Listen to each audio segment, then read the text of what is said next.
Okay, team. So in today's class, we'll be looking into the basic features uh, of networking concepts, and then we'll try to understand what is Java and how we need to understand, or what are the basic criteria that are considered for developing a programming language called Java, and all these things. These are the basic scenarios that we will look into in today's session.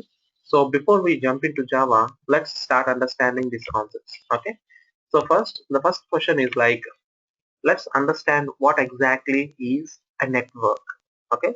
So when I say network, you might think that a network is nothing but an interconnection of systems. Okay. When I say interconnection of systems, it can be multiple systems connected with one another, or it can be more than one system, like two or more systems connected with one another is considered as a network. So in a network, right now we can say like the systems can be connected using wireless network or using wires or different ways. Okay. So now the first thing which comes to your mind when I say network is systems get interconnected, and if systems are interconnected, data sharing is possible. What is meant by data sharing? It's like, let us assume that you have some piece of software or some code or some songs or movies on your friend's machine that you want to load it onto your machine. So if both the machines are at different locations, and if both are not in a network, then if to get all those songs or videos or movies or code or whatever, you need to take a kind of a flash drive or a hard drive to your friend, load the data into those drives and bring those drives to your machine, and you need to copy it, right? But if suppose if both the machines are connected in a network, then you can do something like you can create a shared drive, where in that shared drive you can share all your movies or songs, whichever you want to share it with your friend. So your friend on the other side, or who is in the same network, can copy all those movies from the network, right? So in that way, since systems are interconnected with one another, data sharing is possible in a network. Okay. So the data sharing is possible. So with the data sharing, you can share a lot of things like as we already told, like folders, movies, pictures, code, anything, whatever you want to share can be shared on a network. Okay. Now the next thing, when the data sharing is happening, someone will share the data and someone will get the data from the shared network. In that scenario, it means that someone is requesting for data and someone else on the other side is giving the data. So that's where the client and the server architecture comes into picture. So what exactly is a client and a server? So don't assume that a client is a regular machine and server is something very huge which has lots of capabilities of processing some data and all. No, that's not the scenario. A client and a server can be two simple machines connected in a network, where if one machine requests for some information, like your friend is requesting for some songs on your machine, which means he is requesting and your machine is serving or giving those songs, which means your machine is a server in this scenario. So client is nothing but someone who requests the data, and the server is something which responds for that data, saying that hey, this is the data that I have, please take it. Or if the data is not present, it says that hey, data is not found, like that. So on a request response scenario, a client and the server has a way of communication, saying that client is requesting and the server is responding. Now in general, in real-time scenarios, you might assume that there are a lot of client-server applications or web-based applications that we see, like a Facebook or anything which is like a Gmail or Yahoo Mail or Bank of America application or Chase Bank. So all these applications are client and server applications, where the client tries to send request and the server responds back. If you understand what exactly a client is, a client is nothing but a browser which is present on your machine, which means if you want to open a Facebook page, so what you do, you go to your machine, you go to your browser, open that browser and hit facebook.com URL, right? So which means who is actually requesting or who is actually sending the request in this scenario? The browser is sending the request, which means either the Chrome, Mozilla or IE or Safari or whatever browser you have is acting as a client in this context. And what exactly is a server? In real time, you might have heard about some servers like Tomcat, WebSphere, WebLogic, JBoss, Jetty, which means that there are wide variety of servers out there which are classified as web servers and app servers. Okay, web servers and application servers. So these servers basically try to read the request and will try to respond back by giving some information. Let us assume that if the user has requested for facebook.com, if it is a valid request, the server responds back saying that, hey, this is a valid page, so take in the login page or whatever. If you have already logged in, it shows you the home page.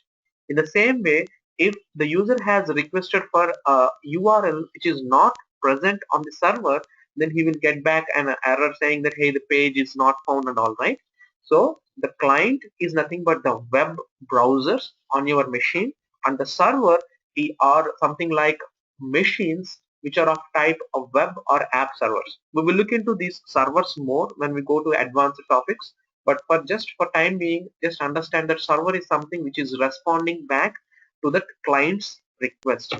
Okay, so on an internet, okay, if you consider an internet has wide variety of systems which are connected with one another, which means like there might be machines which can be interconnected across geographical locations, not just between your application sorry, between your machines in the same house, but across different geographical locations the machines can be connected with one another using the internet.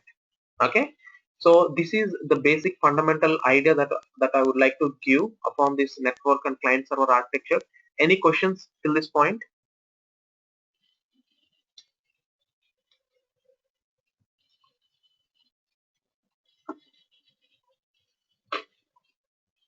Okay, that's good. So moving ahead, the next topic. The next one is like, since there are multiple clients and servers which are present on the network, okay, so let's go back to somewhere around 1990s where the internet is booming up, where the internet applications have started. Okay, in those days, there are different scenarios or different ways people say like why Java came into existence. So one of the main reasons for the internet that to be developed was like the US government has different locations where they used to store all their uh, shipment, or during the means they want to maintain all the details of the warheads or all the inventory related to the war at one location. So they had multiple locations where the inventory is being maintained, and they want to monitor all these details from a centralized location. So that is how they try to build a huge network across this United States. That's how the internet started. So once this internet has started, then there was something like multiple machines which are connected on the network. Like when I say multiple machines, some of the machines which are connected in the network were working on or operating on Mac, some of them are operating on Windows, some of them are operating on different operating systems, Linux operating systems like that, which means different types of machines are connected in the network. Okay, now what happened when different types of machines are connected? Now let us assume I will explain what happens when multiple machines are connected, and when you try to share a piece of software across these different platforms. Okay, so what was the challenge during those days? Let's try to understand. Okay, so the first thing that we understood is like, in a network there are different types of machines which are interconnected. One which is developed means one is running on Windows, the other one is on Linux and Mac, something like that, right?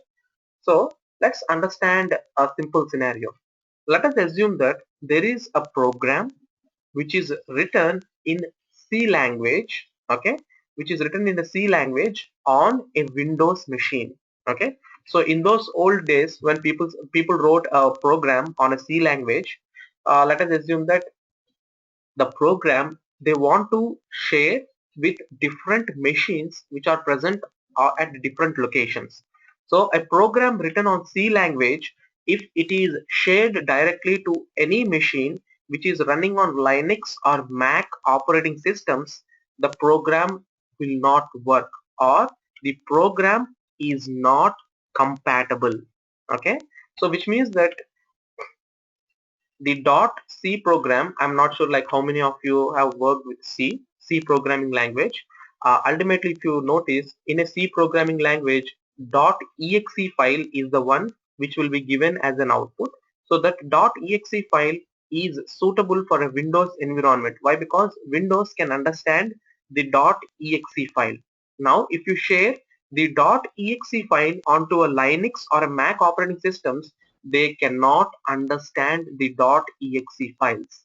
Why? Because Linux and Mac have different ways of understanding the files. So the main purpose of explaining this slide is, in olden days, like around 1990s or 95, around that time, when people started using internet, okay, when people started using internet, they started sharing programs and data across each machine, which means I am using a Windows machine. I want to share a program written on Windows machine to one of my friend who is using a Mac or a Linux machine. Okay. So when I try to share a program written in C language, which is working fine on my Windows machine, and if I say, hey, if I give it to my friend and tell him to install it on his machine, my friend says that, hey, the same program which is working on your machine is not compatible on my machine. Okay, why? Because the .exe file is not compatible with these two operating systems. So the problem is, even though data sharing is possible because of internet, not every data that you share from a machine to machine is compatible. Why? Because if it is something like a program or like a movie or a song that you want to share, let us assume that it works fine on every machine.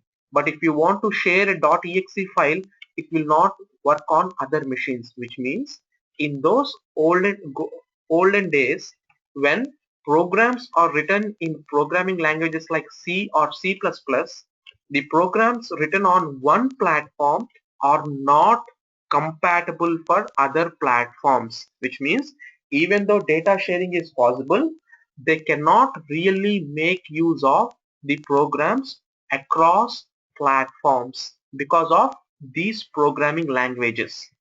Means it's not because of these programming languages, because of programming languages written in these operating systems which are pretty much platform dependent, which means they depend on the platform to run.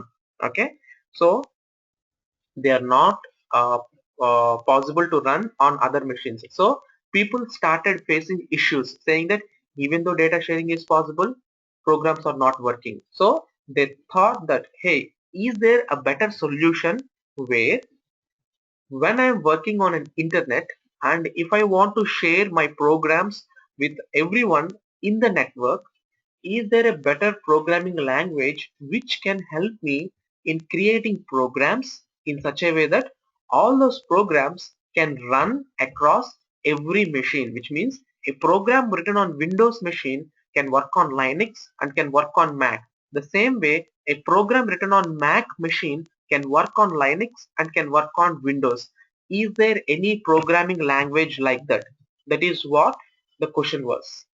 Okay, so we will try to see the next part, but before we see the next part, is the problem statement clear to everyone? Like, what is the problem in this current scenario?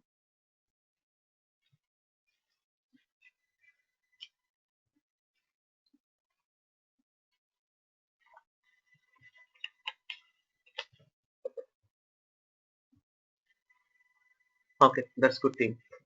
So going ahead with the next thing.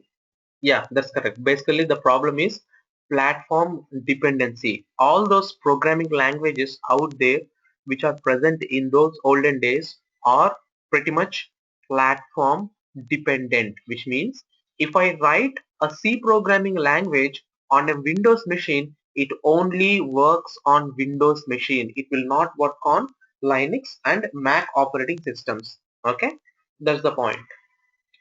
So now let's try to understand or go into Java, start understanding the basic fundamental concepts, and then go ahead and see how Java achieves platform independence. Okay, so now before we again go into Java, so one more thing, like I hope most of you might know that there are different types of programming languages out there in the market, like you say C, C++, Perl, PHP, Python, Java, like that.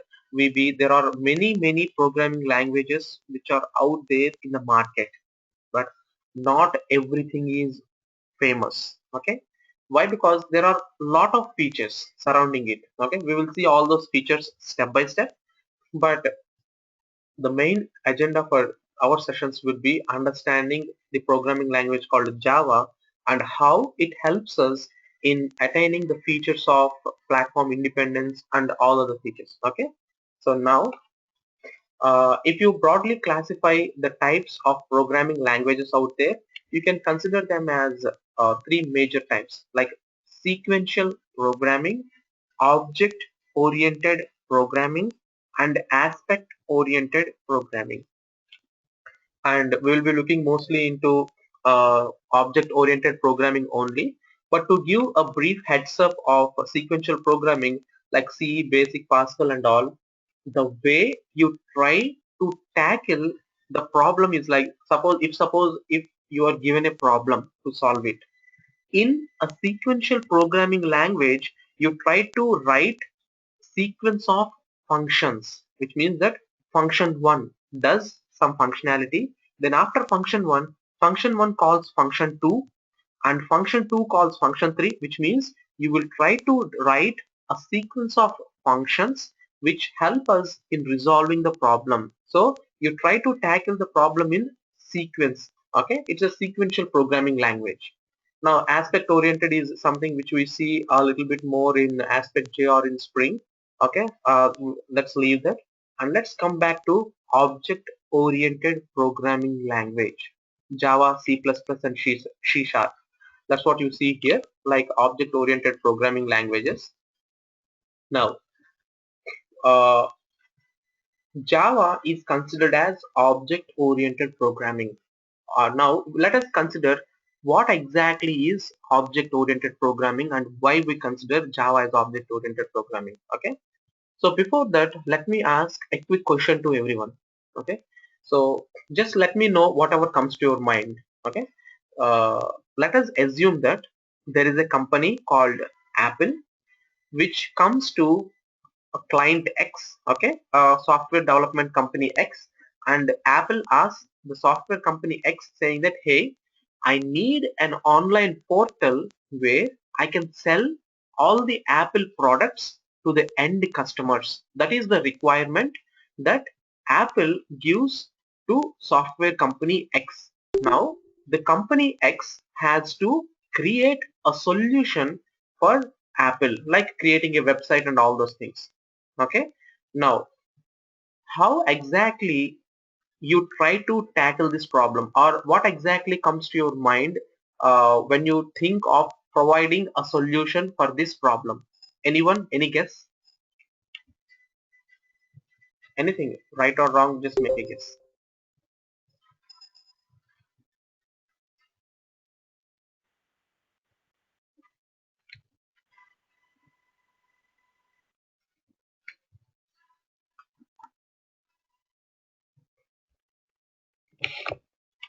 No one? No guesses?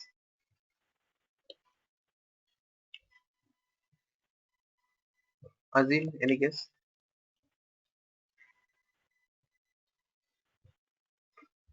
Okay, so Let me I take don't it. know. I kind of find it vague.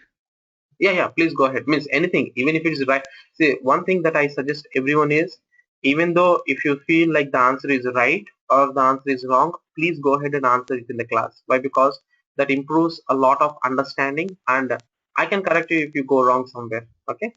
Yeah, go ahead, Azim, if you want to make a guess. No, no. The question was a little vague. But I mean, if can you? Okay. Or else let me do one thing. I will try to say the question and I will try to explain the answer. Okay. So the question is, Apple, okay, Apple comes to a software company X and tells that, hey company, I want to create an online application where I can sell the products to the end customers. Okay, that is, so Apple basically wants an online store.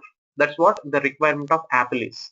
So to software company X. Now, if suppose if we are trying to work on an object oriented programming language, the way the company X decides to solve the problem or think of tackling the problem is, they think in these terms like, okay, what is that we want to sell? Apple wants to sell some products. To whom they want to sell? They want to sell to customers. So if they want to sell some products, what are the different types of products that they want to sell? They want to sell iPad, iPhone, and then tablet, iPod, like that. There are different kinds of uh, products and also some accessories, right? Which means if you try to understand this scenario, company X tries to think everything in terms of real world objects, right? Okay, try to create a class for products. Then it might have a subclass for iPhone. Under iPhone, it might have some subcategory like what is the version of iPhone, what is the generation of iPhone. Under that, it might have some subcategory of what is the capacity of the iPhone. Under that, it might have some subcategory of what are the different colors in that category. And under that, it can also consider saying that are there any special offers, or are there any special discount sales, or are there any refurbished products, new or like that.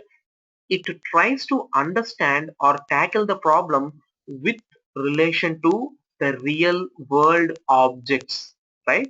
So in object oriented programming language, everything is considered in terms of real world objects. Clear with that? Means how exactly we deal with all these things, we will see in step by step process.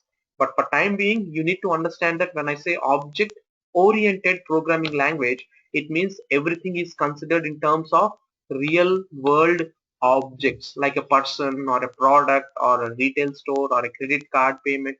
Like that, you decide everything in terms of real world entities or objects. Clear?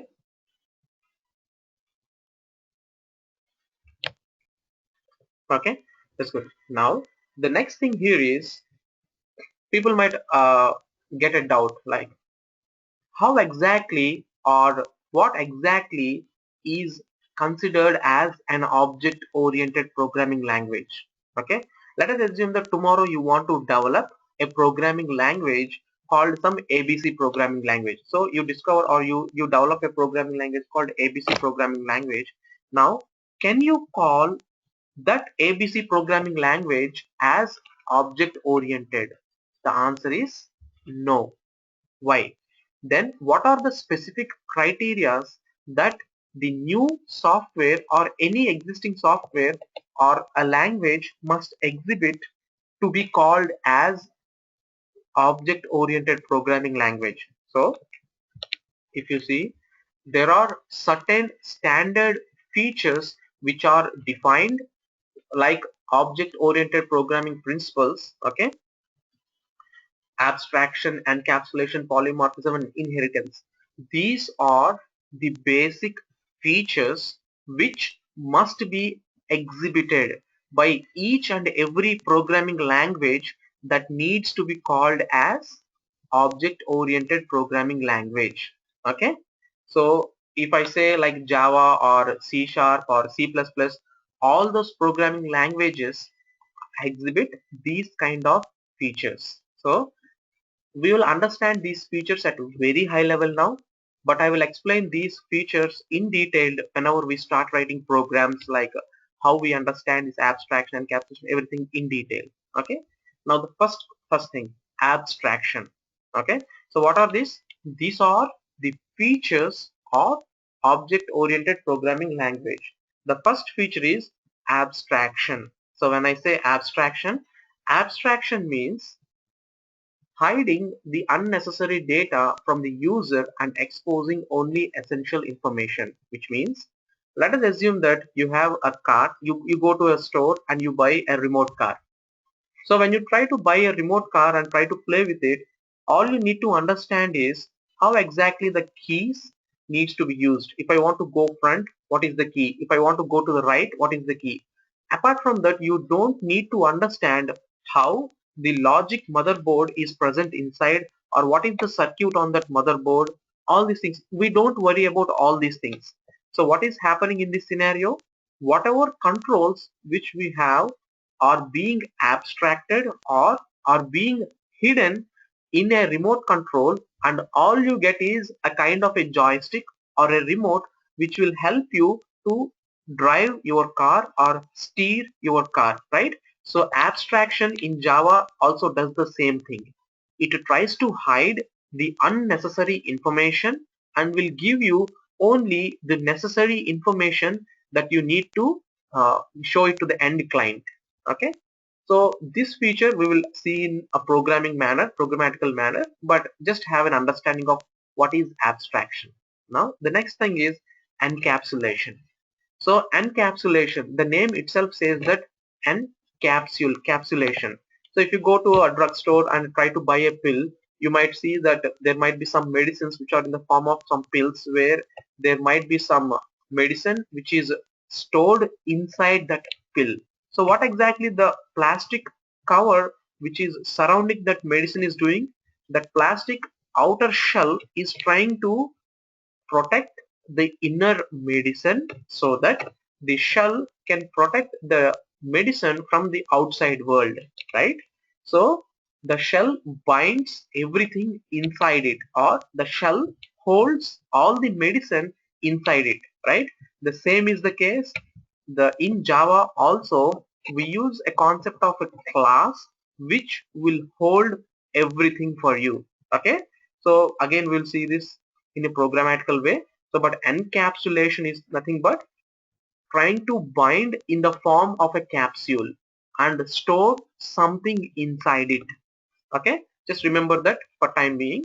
Now the next concept, polymorphism and inheritance, are like, I hope that these are the most famous things that you hear every time, like polymorphism, which means that many forms, right? So when I say polymorphism, the best example that we can think of is like in our college days we might have read about some carbon compounds, where one carbon atom or molecule can exist in different forms, right? So it means that at different points of time, the same carbon compound exhibits different features. Okay, so even in Java, we exhibit this polymorphic behavior existing in different forms. Now, the next thing is inheritance. So when I say inheritance, it also the name says that inheriting the properties. Inheritance means it's as simple as in your family you try to inherit the hierarchy, the features from your parents or grandparents, something like that, right? So inheriting means getting the features. The same way, even in Java we have a concept of inheritance. Okay, so these are the basic fundamental features which every object oriented programming language must exhibit.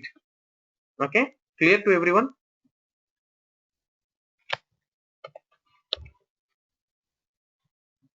Okay, good. So now the next thing is, let's start a little bit on Java. So Java is a high level programming language which was developed at Sun Microsystems and was released in 1995. by someone called as James Gosling. So he's the one who led the team and created Java. So it was it was like it has three different versions, I can say, the Java. So the basic thing is like Java Standard Edition, Java SE, or in general we call it as J2 SE, number 2, J2 SE also, and Java Enterprise Edition and Java Micro Edition. And in general these are the three standard Java editions, but we call it as core Java, advanced Java. There is nothing like a core Java and advanced Java, but for our convenience we call Java SE, Java Standard Edition, as core Java, which has all the basic fundamentals of the programming language. Then Java Enterprise Edition, which is nothing but advanced Java, is what we call. This Java EE Enterprise Edition has all the advanced concepts where using these concepts you can create or develop some applications which can run on the internet. Okay, so Java EE contains Java SE, which means that once you complete Java SE in our course, first we will be completing Java SE, the basic fundamental concepts. Then we will go into Java EE Enterprise Edition concepts, where we use all the Java SE concepts in Java EE also. Okay. Now the other thing is like a Java Micro Edition. So the Java Micro Edition, like maybe if you remember, like in your childhood days, we might have some phones like Nokia 6600 or old Nokia phones, which where you try when you try to open them any game in that, it shows like it is enabled with Java enabled browser or a game like that, it tries to open, right? So all those browsers or games which are being developed using Java has a specific edition called Java Micro Edition. Okay, Java ME or the Palm Tops or whatever, they are all like, into Java Micro Edition. We will not be looking anything into Java Micro Edition. Only we'll be looking into Java SE and Java EE during our course. Okay.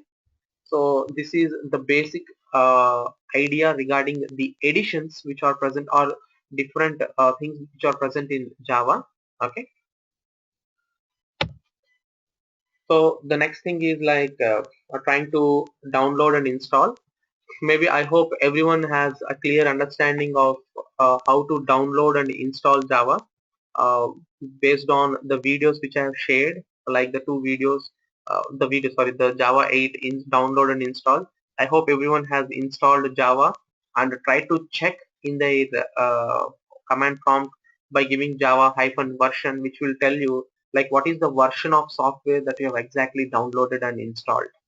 Okay, so this is with the Java download and installation.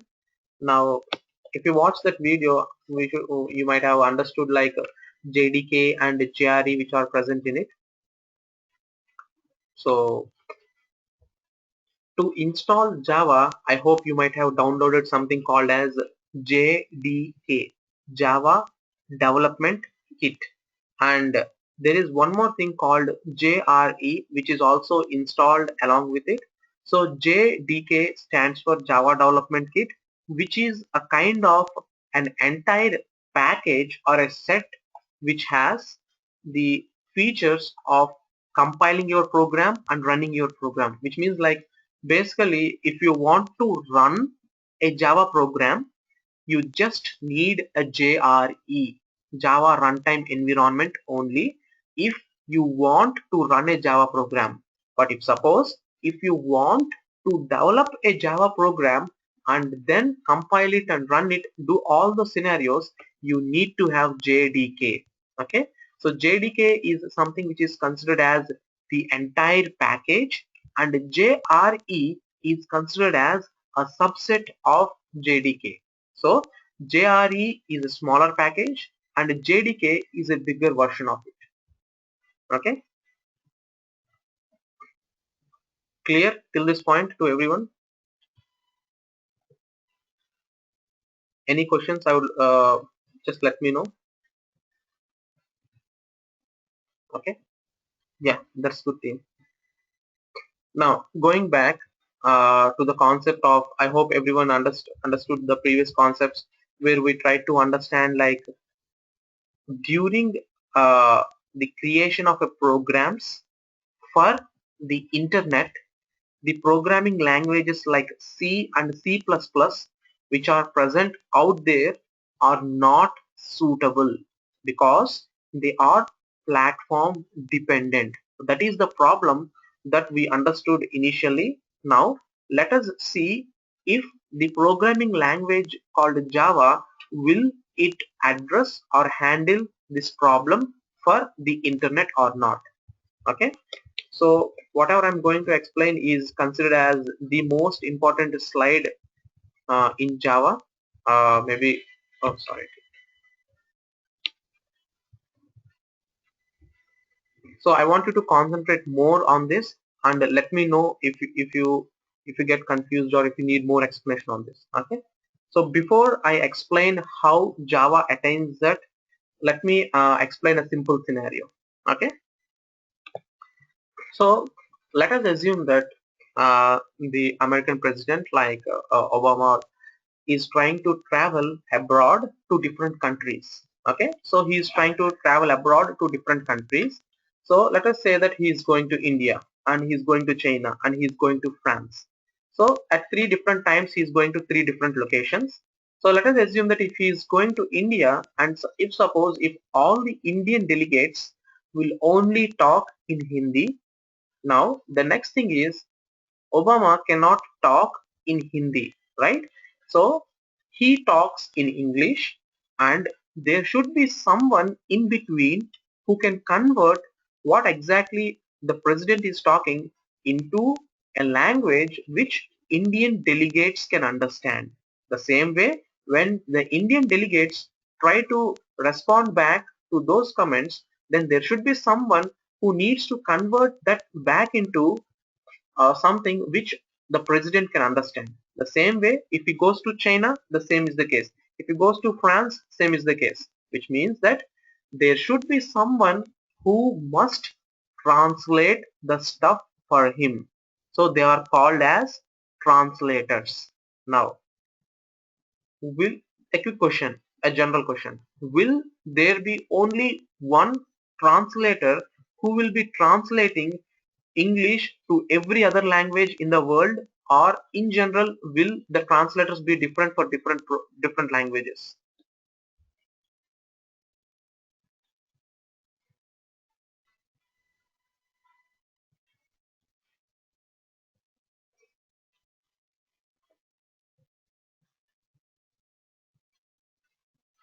Did you understand the question, team? Very good. They will be different. Why? Because in general there will be not everyone is fluent in every programming language out there. So there will be different what is that, translators for different programming languages out there. Okay. Now the next scenario. If suppose if Obama tries to talk in Hindi, this specific translator says that okay, let me accompany the president to India so that he can go there and help in translating into Hindi, right?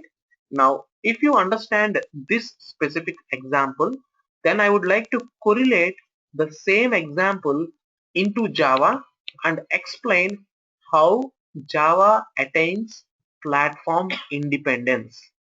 Okay, now I'm taking an example with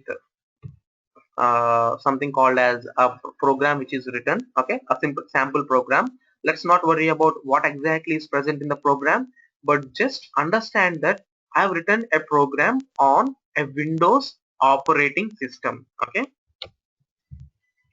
so now the problem that we are trying to say is like I do have different programming language, different operating systems out there.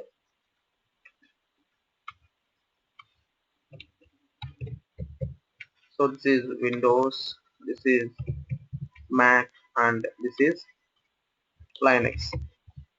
Okay. Now, in the current scenario, let us assume that there is a programming language which there is a program, Java program, which is written on a Windows machine. The same example of what we saw with C programming language is being converted into Java programming language example in this current context. Okay, so in this context, let us assume that I am writing a Java program. So every Java program which is written out there will be saved in a file called as .java extension. A simple example, like if you write something in a text pad or a notepad, you try to save it in .txt format, right? An extension is .txt. The same way, every Java program out there will be stored in .java extension. Okay. So if you write a file called ABC, so it will be abc.java extension. Okay. So now the first thing is I've written a Java program on a Windows machine and I've saved that file in .java format. Now the .java format which is out there is in general will be written something in, means you might ask like, hey, how exactly a .java file looks like? It looks like Java is considered as a high level programming language. When I say high level programming language, it means it is human readable. We can easily understand it. And if you consider a low level programming languages, they are basically in terms of zeros and ones, or basically we consider them as machine level languages where the machines can understand, not exactly by humans. So since Java is a high level language, we write in such a programming language which can be understood and read by humans. So it is, means you can say like it will be in plain English or some simple statements. That's what we write in a .java file. So if you see a simple program, I say class hello world app public static void main system.out.println hello world, like that. Something which is in human readable format is what is written in a .java file. Okay, not to worry about this program, we will understand step by step in the next coming classes. Okay, so now I have written a .java file. The next thing, once you write a program in .java file, the next thing that you do here is you try to compile the .java file. Okay, so now what I will do is I will try to show the same thing with a simple example here. Okay, so let me create a folder.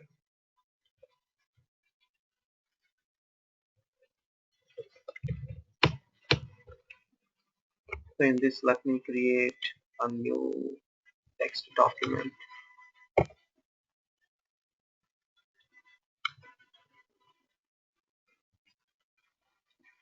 I did this. So here, let me write a simple Java program. Public class test, and here I say public static void main string args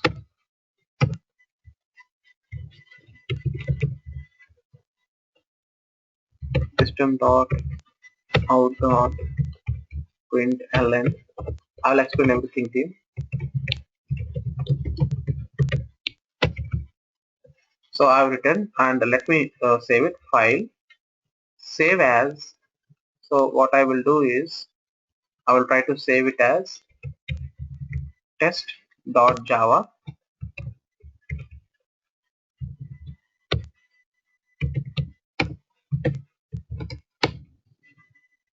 Okay,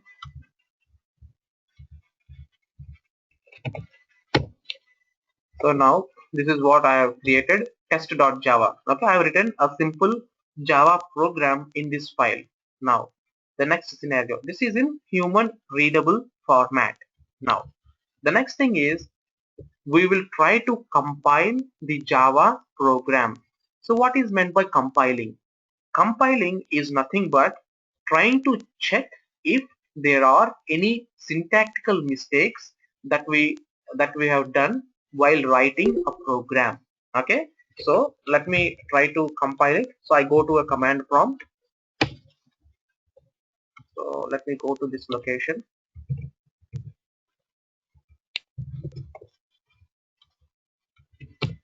Okay.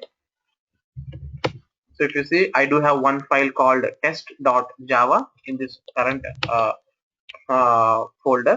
Now here, let me use something called as a Java compiler, which is given for you.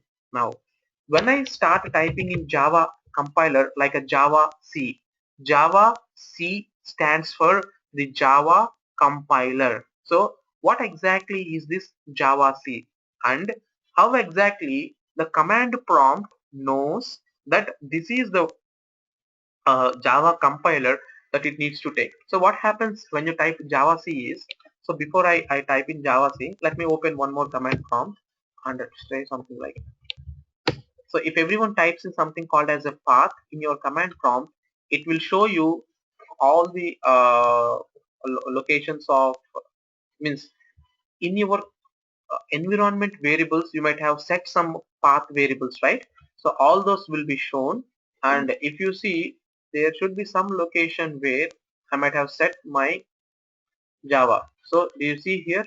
Here it is.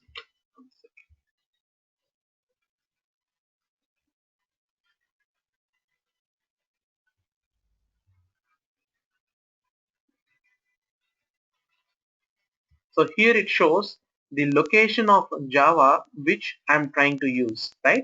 So whenever you type in a command called Java C, okay, not only Java C, ABC or BBC, anything, whatever you type here, the system goes to these path variables. So one of the path variables is something like Java path, and the other one is like something RSA secure ID token common, which means like this specific path contains different types of addresses or different types of locations. So in each and every location configured under this environment variables, the system goes and checks for something called Java C. So now if you go to the location where I've installed Java, so JDK 760, so under this, if you go to bin, you see something called as Java C.exe. Java C stands for the Java compiler. Okay, so this is the one which will be invoked for you. Okay, that is the one which will be invoked. So let me close this prompt. Okay, go back to this prompt. Java C space test dot Java, which means compile the test.java is what I am saying, and let me try to hit enter. Or let me do one thing. Before I hit enter, let me go back to this file and explicitly make some mistake. Okay, so here ideally there must be a semicolon at the end of each statement in Java, but now I'm explicitly making a mistake, like I'm not placing a semicolon. Now if I try to run, or sorry, if I try to compile this program, so what happens is the Java compiler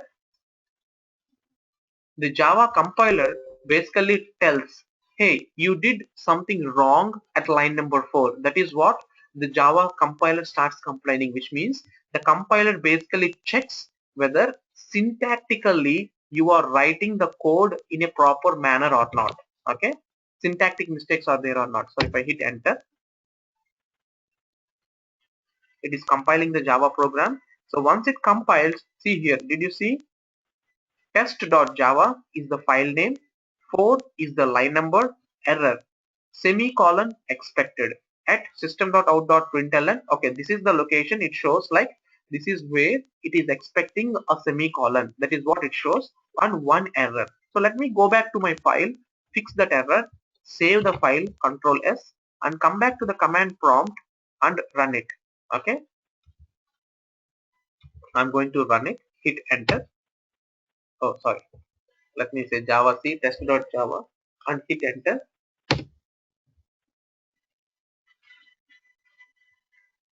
So did you notice it did not complain anything in this context now? Why? Because in this current context, whatever program that I have written is good. Okay, which means syntactically it is correct. Now Java C test.java, when I ran it, if you have noticed, there is one more file which is created just right now.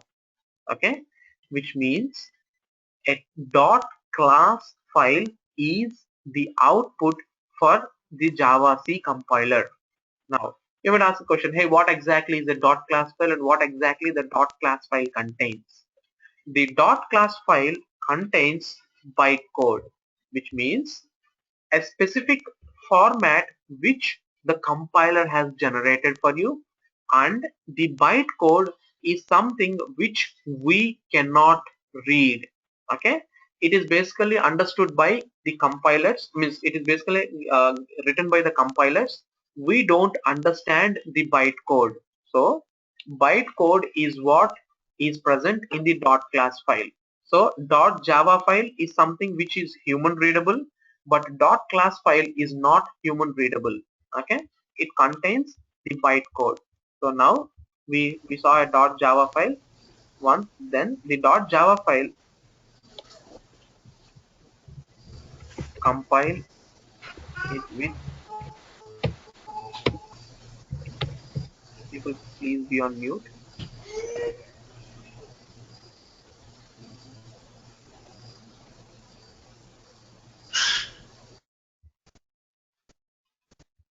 And once we compile it with Java C, what is the output that we get? We get a dot class file as output. And what exactly the dot class file? The dot class file contains bytecode. Okay, maybe you can consider this bytecode as, means we are trying to communicate in a language called English, right? The same is the case. Bytecode is a kind of a programming language, you can think. Okay, for time being, for your understanding purpose, a bytecode is a kind of a programming language, you can think. Okay, now once the dot class file is created, now let me go back and do one more step. So here, once I'm done with the compilation, there is one more thing that I use here. Do you see here something called java.exe? This java.exe is considered as the Java runtime environment. Okay, the java.exe. So what I do is, I will, excuse me, I will just use that Java and say Java space test. So in general, we will not give a dot class file extension here. The dot class file extension is basically is what the Java looks for. So just give Java and the dot class file name, and if you hit enter, it will go ahead, read the bytecode, and it will give the output. Hit enter. So welcome to Java. So if you basically understand the statement that I have written inside the test.java file, it shows that system.out.println welcome to Java, which means this is what I want to print. Okay, so let me rerun the code. So I say Java test. Okay, so when I say Java test, it what it does is it goes ahead, reads the test dot class file and will print the output for you. So if I hit enter, you see something called welcome to Java in the output, which is nothing but it prints after executing the dot class file welcome to Java. Is that clear to everyone till this point?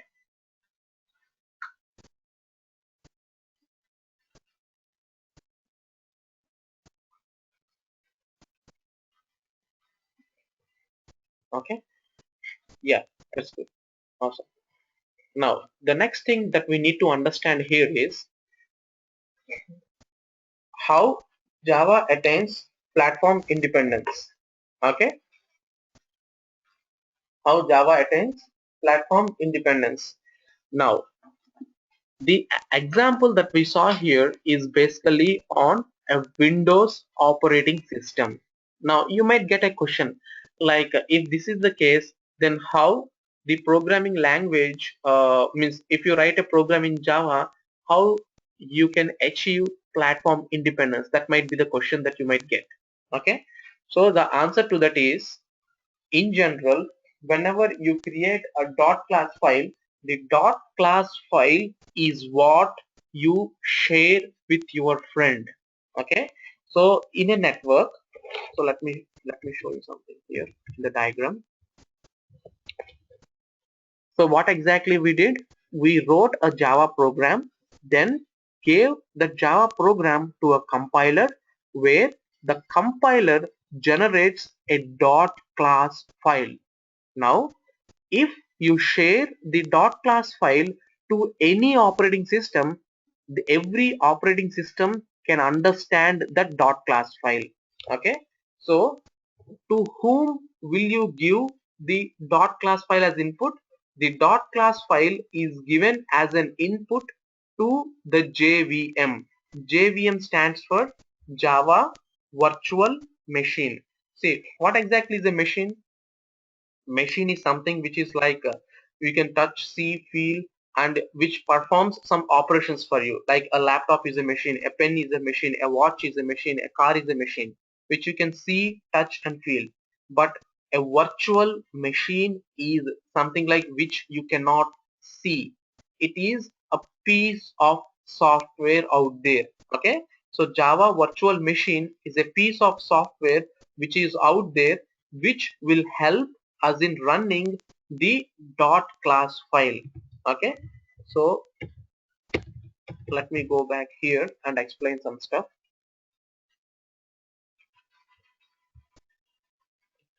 So what is that we write? We write a dot Java file. The dot Java file is taken by the Java compiler, Java C, or I can say the Java compiler. The Java compiler gives us something called as dot class file, which contains the bytecode, and this will be given as an input to the JVM, Java Virtual Machine, which will convert this into machine instructions for Windows machine. Why? Because in the current context we are talking about Windows machine only. Okay, so the JVM converts it into machine instructions. Now if you want to make Java as platform independent, then what you can do is, let us assume that you are using a Windows machine. Now your friend might be using a Mac or a Linux operating system. If your friend is using a Mac or Linux operating system, the next thing that you do here is, if your friend needs the program, then you share the dot class file. Understand the most important concept. You share the dot class file with your friend who is using the Mac operating system. So now you give your friend this dot class file, and your friend will give this dot class file as an input to this JVM, and the JVM will again convert that into machine instructions for his Mac operating system. The same way, if you have one more friend who is using something called as a Linux operating system, so to your friend who is using Linux operating system, you will give the dot class file again as input. He will give it to a JVM, and JVM will convert it into machine instructions, which the Linux operating system can understand. Okay, no, it's not a zip file. You see here, I hope you might have noticed that whenever I run or whenever I compile the .java file, the dot class file is created, right? This is the dot class file. This is what you share across. Okay, so now the basic thing here is, in Java in general we share the dot class files. Okay, in real time, in general, if we see in general, we try to share the jar files, Java archive. We will see in the next class that one. But Java archive internally contains all the dot class files.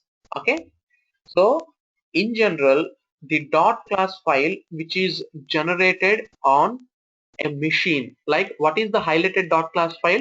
The highlighted dot class file is contains a bytecode, and on which machine it is generated? It is generated on Windows machine, but still the same bytecode can work on Mac and Linux because of what? Because of this JVM. Okay, because of this JVM. So to explain this in a more detailed manner, I will take a simple example. Okay, and this is just for your understanding purpose. A simple example. Let us assume that I am trying to write a Java program for adding two numbers. So for adding two numbers, I write the Java code as a plus b. Okay, a plus b as a Java program, and that is given as an input to the Java compiler, and the Java compiler tries to generate a bytecode, a dot class file which is nothing but a bytecode. So let us assume that the output is this. Okay, just an example for you, and that is given to JVM, Java Virtual Machine. So what exactly the JVM does? The JVM reads this dot class file and will convert it into machine instructions for Windows machine. So let us assume, say, before you understand this example, just understand that if you press Ctrl C on Windows machine, it means that you are trying to copy. But in the same thing is not valid on Mac operating system. It can be different. Okay, you don't have those kind of control keys. You have something called as command and all these things, which means each operating system has different machine instructions given for them. So a simple example that I can say is, let us assume that to add two numbers, Windows will understand the code in this manner, like AB plus. Okay, so this is a simple example. This is the machine instruction that you need to give for Windows. So this is the machine instruction for Windows.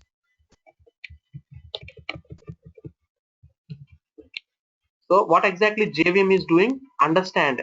Consider this JVM as a translator. So what is the translator doing? In the previous slides that we understood, the translator is trying to convert, okay, this translator is trying to convert whatever the president is speaking into Hindi, right? The same way this JVM tries to convert this dot class file into this machine instructions so that the Windows machine can understand.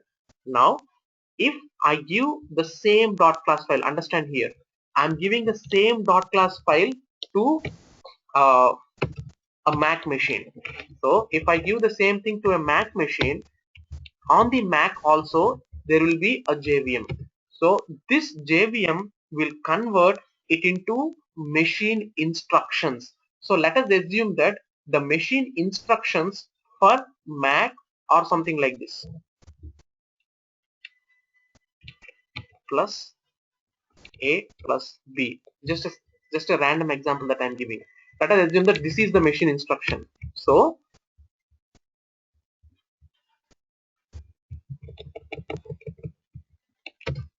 see here, the same dot class file which is highlighted here is also given as an input to Mac operating system JVM. But what it does, it is not converting it into AB plus. It is converting it into something called plus A plus B, some instruction which Mac operating system can understand. Now, if I give the same output into Linux operating system, let us assume that for Linux the machine instruction code is different, like it is it is like plus B plus A, maybe some random thing that I'm giving. So this is the machine instruction set for Linux. So what is this translator doing? This translator is reading this same old dot class file and is converting into machine instructions that this machine can understand. So just correlate him. If this is the president, okay, see, this president is common here. here, and here. All the three locations, the president is common. But the machine instructions, this is being converted into Hindi, this is being converted into French, and this is into Chinese, so that Hindi can be understood by Indian delegates, French can be understood by France delegates, Chinese can be understood by Chinese delegates. Okay, so who is converting them? The JVM is converting them. So if you give a dot class file which is generated on any machine out there in the world, you might have some thousand different machines in the world. If you give any dot class file generated on a machine, any JVM out there in the world can understand. Okay, now a quick question to everyone: will the JVM on, see, this is the JVM for Windows, this is the JVM for Mac, this is the JVM for Linux. Now the question is the JVM same or different on each machine?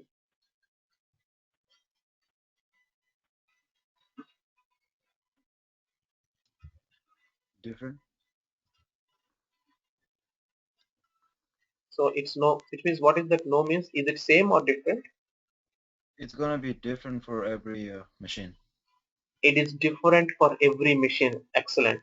Okay. Oh, it's not same, Salik. It is different. Why? Because let's understand this scenario. This JVM is a kind of a translator who is converting whatever the president is talking into Hindi.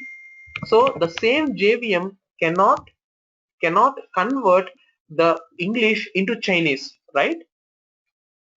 So whenever you install Java, if you remember, on the website, on the Oracle website, you might see that, hey, do you want to install for Solaris, or do you want to install for Windows, or do you want to install for Mac? There are different versions of software which are present out there.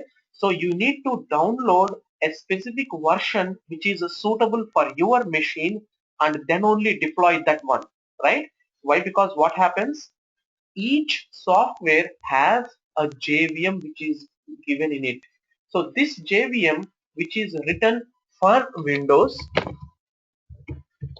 and this JVM which is written for Mac, and this JVM which is written for Linux. So what exactly they do is, they can only, this JVM can only talk to Windows, this JVM can only talk to Mac, this JVM can only talk to Linux. So JVM is platform dependent, the most important thing in Java. JVM is platform dependent. JVM is platform dependent, which makes Java platform independent.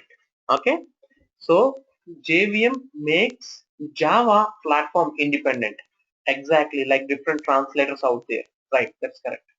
Okay, so I hope this concept is a little bit, this makes a little bit more sense to everyone now. Why? Because the dot class file can have bytecode. Okay, one question for everyone.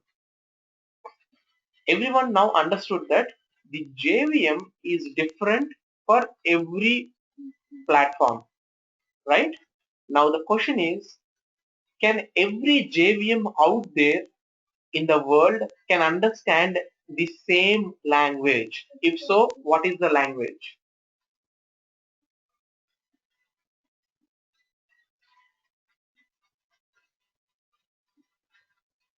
Bytecode, dot class file. Excellent. Okay, so one more question. If I try to write a Java program on a Mac operating system, okay, understand my question. If I try to write a Java program on a Mac operating system, if I try to compile it, what will be the output?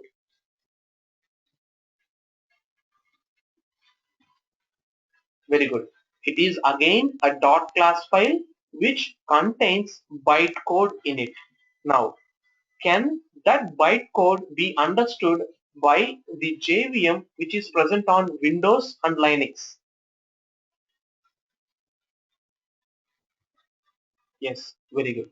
So that is how Java attains platform independence.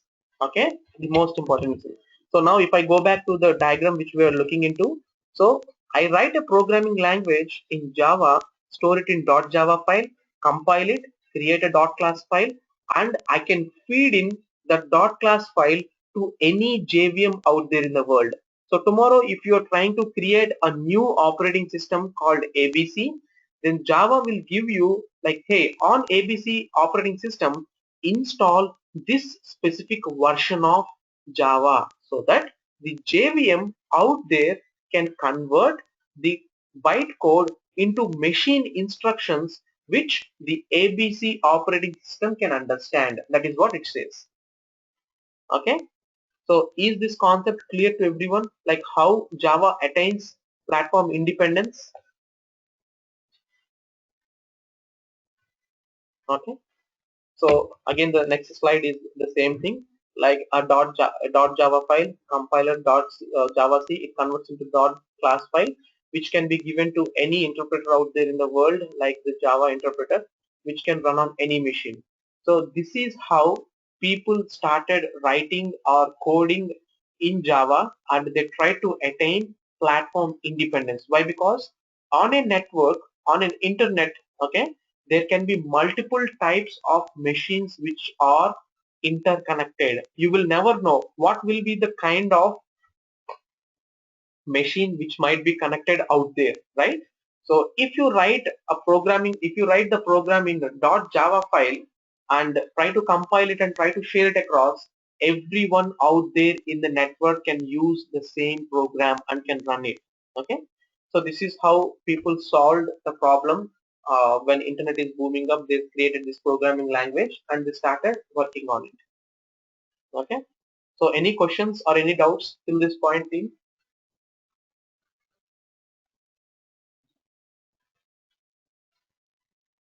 Okay, okay, that's good. So if everyone is clear with that, I would like to just stop the recording.